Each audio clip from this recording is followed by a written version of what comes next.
मुफ्ती साहब हिकिड़े शख्स चयो आहे त इस्लाम में औरत खे आज़ादी छो न आहे। इहो अमूमन इस्लाम ते एतराज़ हूंदो आहे त इस्लाम में औरत खे आज़ादी न आहे।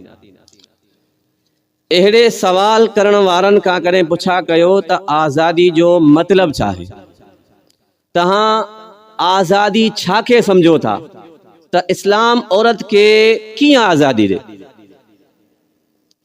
छा आज़ादी जो मतलब इहो आहे त औरत घर खां निकिरे कोई पुछण वारो न हुजे, औरत बेहूदा लिबास पाए कोई पुछण वारो न हुजे, औरत जंहिंसां वेही कहचारी करे कोई पुछण वारो न हुजे, औरत मोबाइल ते वीडियो रिकॉर्ड करे टिकटॉक ते मोकिले कोई पुछण वारो न हुजे। जेकॾहिं इहा आज़ादी आहे त इहा आज़ादी इस्लाम में न आहे। इस्लाम को तहां औरत जी आज़ादी जो मुतालबो कयो था।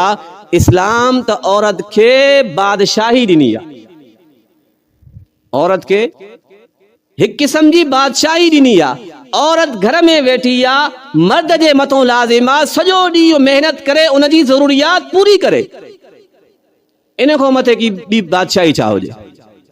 हर हालत में औरत जो खर्चो, नान नफ़को, ज़रूरियात, खाधो पीतो, कपड़ो मुड़स जे ज़िम्मे फर्ज़ आहे। तहां ॿाहिरि मुल्कनि में वञो, कंहिं हॉस्पिटल में वञो, उते नर्सूं, रिसेप्शन वारी औरत, डॉक्टर औरत, नर्स औरत, अक्सर अमलो औरत हूंदो।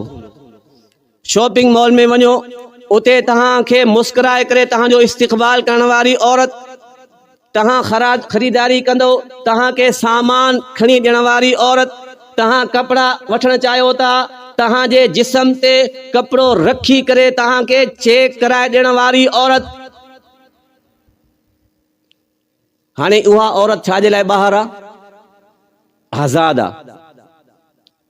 होटल ते वञो, वेटर औरत, ॾींहं में 100 माण्हू अचनि, 100 माण्हुनि खे मानी खाराइण वारी औरत, आज़ाद आहे।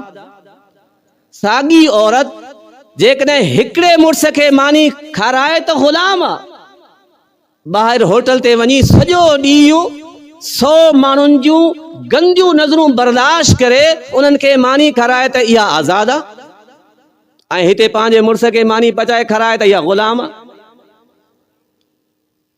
इस्लाम में पंहिंजे मुड़स जा कपड़ा धोई इस्त्री करे पाराए त ग़ुलाम आहे।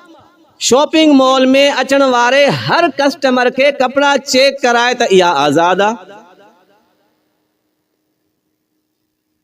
इहा आज़ादी न आहे, ग़ुलामी उहा आहे जाते औरत पंहिंजी ज़रूरियात पूरी करण जे लाइ ॿाहिरि वञी कमाए थी।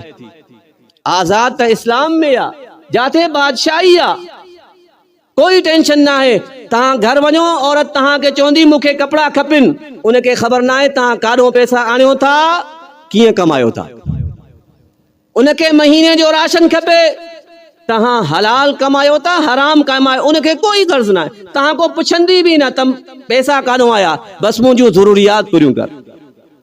इन खां मथे की ॿी बादशाही हुजे।